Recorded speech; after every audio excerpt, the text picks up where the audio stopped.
Hello, you're listening to the Record Ceremony podcast with Miles Bonny. Yes. Yes. True.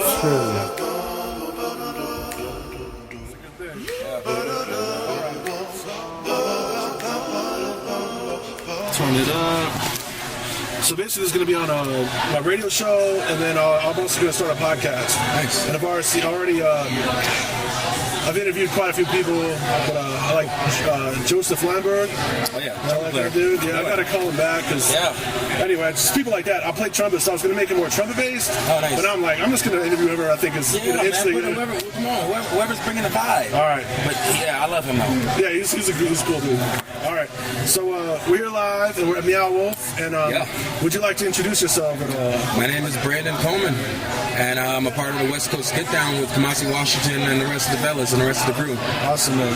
And so we're here because you're playing with Kamasi tonight. Yeah. We'll be talking largely about yourself because I got your album, and I've been listening to it, and I've been listening to it today, and got my favorite songs and all that. But part of my radio show called The Record Ceremony is primarily about giving time to listening to full records and to other people's creations. Instead of it just being a jump around, this is what you've heard before thing. Back to the art. Yeah. So, I'll bring up a couple songs from your album, but really open to whatever behind the scenes stuff you want to share about process, thoughts, just whatever comes to mind. Oh, sure, of course. So what is, just for the people that haven't heard your album yet, can you just give a little preview about what it's called and sure. if it's out yet and all that kind of stuff? Absolutely, man. The album released September 14th, I believe, and it's called The Resistance, and it's kind of pretty much my second record. I had another record called Self-Taught a few years ago, but this I went in a little different direction in terms of the focus on the message. For the most part, it's just some good, fun, music, man.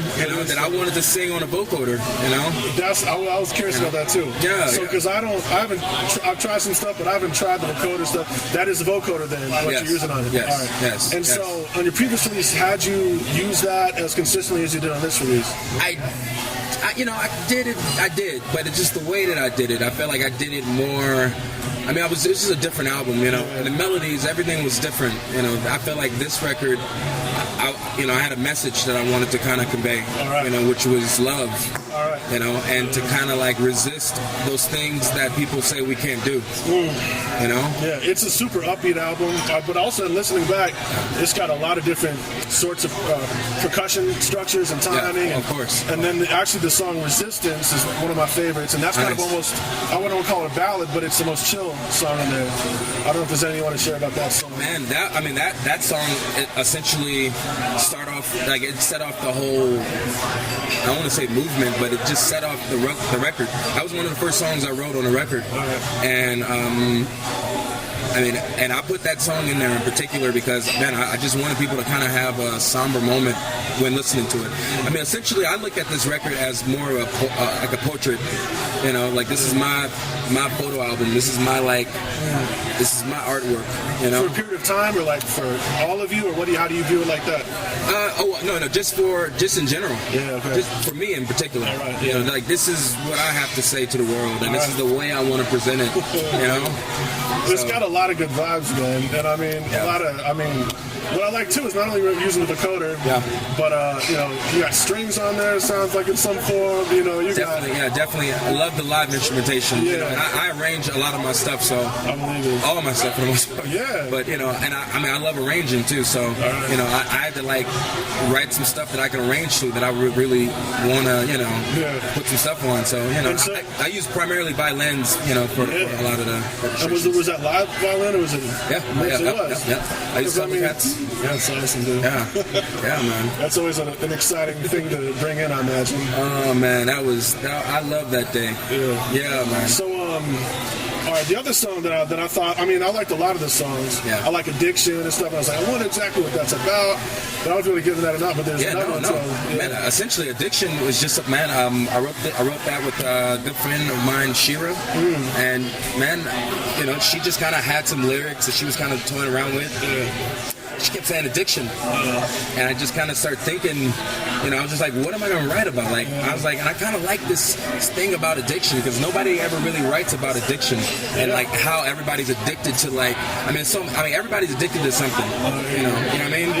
So it's like, and there's so many types of addictions. So it's like, a lot of this music, I wanted to write songs that represented like everyday life for people. And are just something that people can identify with. That tune. I wanted to just go funky and just sing about addictions, man. It's real. It's the way it makes you feel. So because you're thinking about it as like you mentioned, a lot of people don't write about addiction. Is that kind of how you approach it too? You're thinking, all right, this is not really a portrait of who I am, but let me do this in ways that I don't necessarily hear as much of other people doing, or like instrumentation wise or sound, or how do you decide where you're going as far as the corner, if you will, of like instrumentation and man, and that right there, that just comes along with just years and years of doing so many different types of production, and playing in so many different types of bands, and just compiling all that together and saying, okay, what's the hottest from all this? What's the thing that that resonates with me the most? And I just put that into the song, and I'm unapologetic about it too, and I feel like that's kind of what I... Tell me more about that. We were unapologetic. Man, it's like, it's almost like the Resistance. It's like, man, the reason I even called it the Resistance, man, for years I would have sessions and writing sessions in particular, and I felt like it always got to a point where the music, like, we'd be writing something real cool, and it had to stop because the powers that be thought that maybe the music should stay in this kind of place, and I always been like, man, how come we can't put this extra little thing in there? I think it would be, So years and years that I kind of got me thinking, like, man, one day you should just do your own thing, Talk a little bit, if you can, just your history, because you have played with a lot of different people. You said that this is your second project. Yes, and so there's obviously a whole lifetime before that of experiences. If there's anything you want to touch on to educate me. I've literally, I've played with a lot of different people. I've been in the game as a keyboard player since I was like 19, I think, or 20, I first started playing when I was about 15 or 16, and I kind of had to catch up real quick, What did you, because it was later than... I started playing when I was 15, and,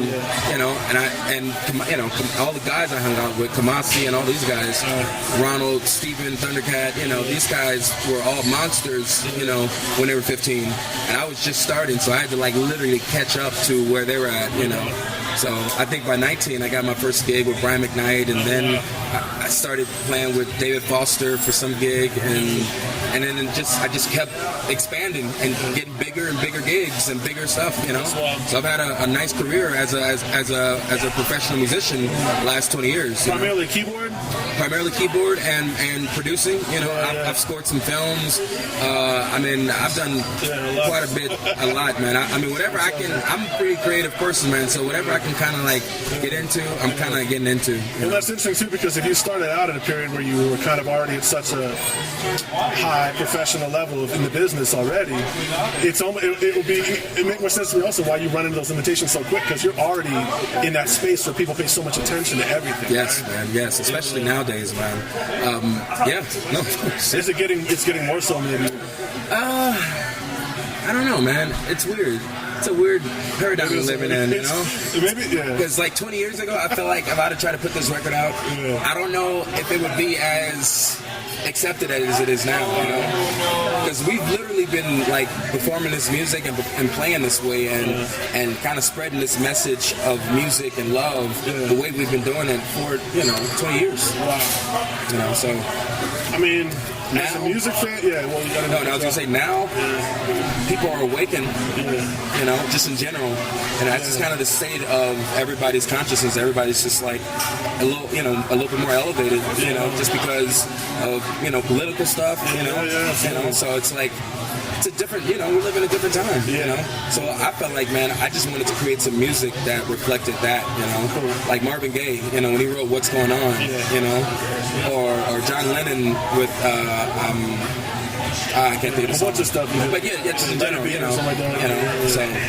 Yeah, cool, man. Yeah. The other song I was really curious about, because, you know, I mean, everybody does it, but just in my process today, I was first listening to the album, I was like, okay, this is kind of the scope of what I'm feeling and hearing, you know, my interpretation.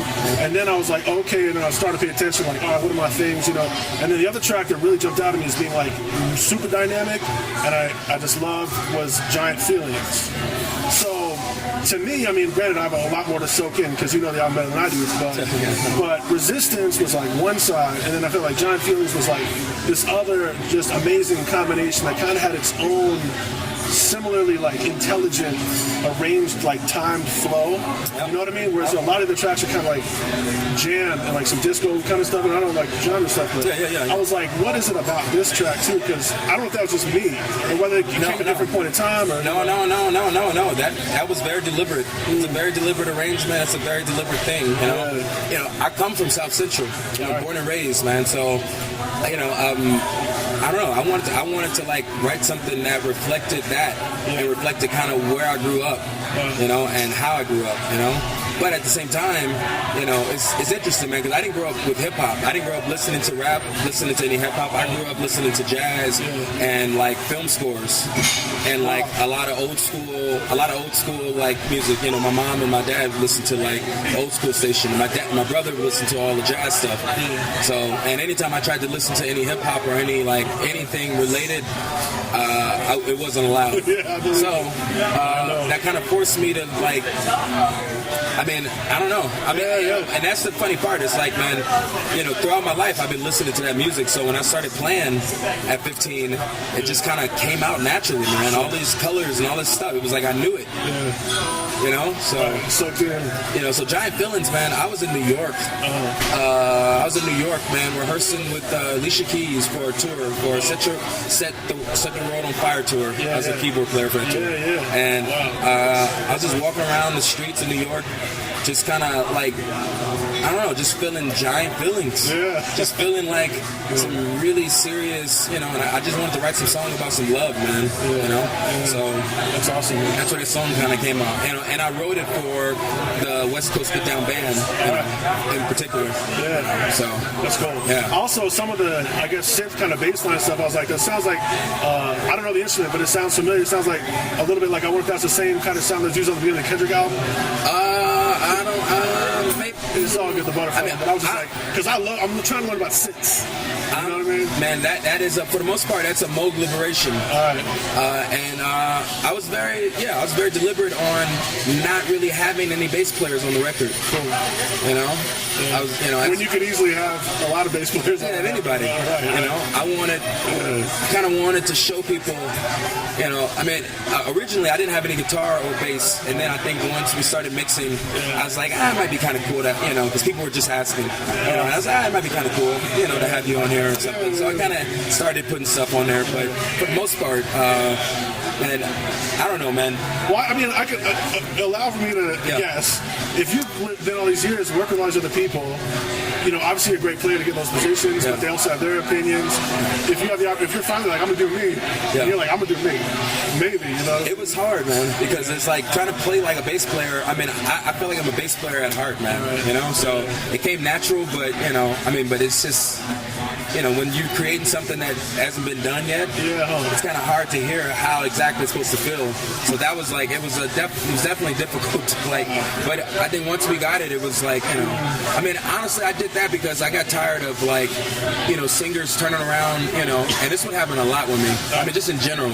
Singers turn around and you look at the guitar player, or they're like, okay, let's make it funky, you know, rehearsal. Okay, let's make it funky. And look at the guitar player or the bass player, but they never looked at the keyboard player. Like ever. And this is like a span of like 20 years of just, well, maybe not a whole 20 years, but you know, it's like, you know, so that kind of forced me to like be like, man, wait a minute. Why am I not funky? Oh, because the keyboard player's job, and a lot of times, is to kind of pad and, you know, and color, and, you know, it's the harmony position. And then the guitar is usually in the funk band is like more the rhythm, the wah-wah, you know, so I had to study all these cats, man. I started studying guitar players and studying bass players. Larry Graham, Wawa Watson, Johnny Guitar Watson, Prince, Jimmy Page. I mean, you name it. Like everybody. Because I want to be able to hit that stage, you know, with whoever, and be able to hang, you know, which is why I started playing them and collecting the Liberation guitars. All right, you know, wow, I don't even know about that. Oh yeah, I'll go look for an image online later. Yeah, I got a couple of them, man. Oh, I'll be touring with them when I go on the road. I'll definitely be touring with them. Because I feel like in the past it seemed like, I don't know if it was like there was like an 80s like Casio Yamaha one or something. I don't know which one it was. They've had several. They've had several. Yeah. White cord. Yeah. No, it got like so many different companies that made them. But Moog is made the best one. Yeah. Thickest sounds. It's the best sound, man. I'm trying to get one of those grandmother things. Oh yeah, I got one of those, man. What do you think? I got one coming. It's literally on its way. I'm sure. I think it's gonna be home when I get home. The thing I'm wild, I'm not a keyboard player, but I like sounds, and I'm trying to I record, but I'm getting back into recording. It's my favorite thing to do. And I'm thinking, well, this is just endless sounds. But I'm like, if I ever want to get better keys, I don't know if I can play it live because you can't re-pull up the patches or anything. And I'm like, I'm not gonna memorize settings, but I'm just gonna get to see what happens. I think eventually, you know. That's it, man. You just got to start really that's how I started, man. My first time I had to I was on a gig. Like I've learned everything I've learned on a gig, man. Wow. You know, one of my first gigs when I had to play like a lot of keyboards was Roy Hargrove and the RH Factor, and I had to sub for Bobby Sparks, you know, who's like an amazing keyboard player. And just during sound check, Roy kind of looked at me and was like, "Hey man, how come you never played a Moog?" And I was like, because I don't really know it that well. He's like, "Man, take it in your room, you know, when you got some time off, take it up in your room and play around with it. Put your headphones on and start messing around and tweaking and learning it." And that's what I did. Wow. And literally, the first time I got a tone, because you know it takes work just to get a tone. I was like, and it was, and after that, the rest is history. That's awesome. All right, well, we talked a lot of stuff. I mean, we can talk as long as you feel, but something I really balance in my life, my love of music and interaction with music with like community and social work and just like the rest of life. So I was just curious if there's anything outside of music that you personally are into or perspectives you have on things that you'd like to share with people to open them up to whatever you're feeling about things that, you know, to get you know a little bit more beyond music, but whatever you're comfortable with, you know, any topic. I mean, that's a good question, man. I mean, essentially, you know, it's like the moment you become funky, you live it. You know? Always. You know? And funk is respect and love. For real. It's the only way. You cannot be funky and not love and not respect. Because you gotta respect the groove and you gotta love the groove. You know? I feel like for the most part, man, I'm pretty chill, man. You know, I read my books. You know, I just started as a hobby, I guess you could say, I just started writing scripts. You know. I wrote that for that. I don't know if you've seen the Walk Free video, but I was like my first animated. That was my first script. I just kind of like threw that together, and it was really it came together really nice, man. I was pretty like impressed. I mean, not necessarily like that. No, I get it. But it's surprised about it. Yeah, I mean, it's something I've never done, and you know, I'll share it with folks. Yeah. And I got good feedback. So awesome, man. But I think that's gonna be another arena to be messing with. Yeah, definitely be writing some films. When you said you grew up listening to soundtracks, was that also a parental influence, or? Man, that was just my brother. My brother just turning me on to stuff. You know, my brother was like the music cat in the family. You know, he's like, you know, he plays piano as well. You know, he runs his own music conservatory in Los Angeles called the Inland Conservatory for the Arts. So he's more into the academic side, you know, and you know, he's all about teaching and that whole vibe. And he runs his own school and his whole thing, you know, and it's cool. So I mean, I've always been fascinated by like John Williams, you know. And the first time I saw Superman, I was like, And I didn't know why I was loving it so much. Sure. But it's like the score, man. Right. You know, and of course Richard Donner, you know, the guy who directed it. Okay. You know, he's amazing. All right, you know. I don't know. And then you know, you live in Los Angeles, man. The school I went to, all my friends, all their parents were producers and directors. So I don't know, when you grow up in that kind of environment, man, it's kind of used to it. And shit comes out natural. That's right. So I feel like, you know, music and film is natural. I mean, I'm starting to discover that film is natural. You know, so it was cool you give it the time in the midst of everything else, huh? I can't wait to write this next script, man. All right. I can't wait to start directing. All right. I think that's going to be directing and scoring. I'm excited. Yeah, man. I think that's going to be my next venture. Nice. Moving forward. All right. You know. Congrats on everything, man. I don't want to hold you up. I know you got a show. Oh, no worries, man. No worries. No, man. Yeah, we're going to meet you, bro. No worries, I'm excited for the show. Have you been inside yet? Oh, dude. It's pretty wild, huh? It's so crazy, man. I don't know how we're going to stay focused tonight. Yeah. Well, I'm sure you got it in the bag either way.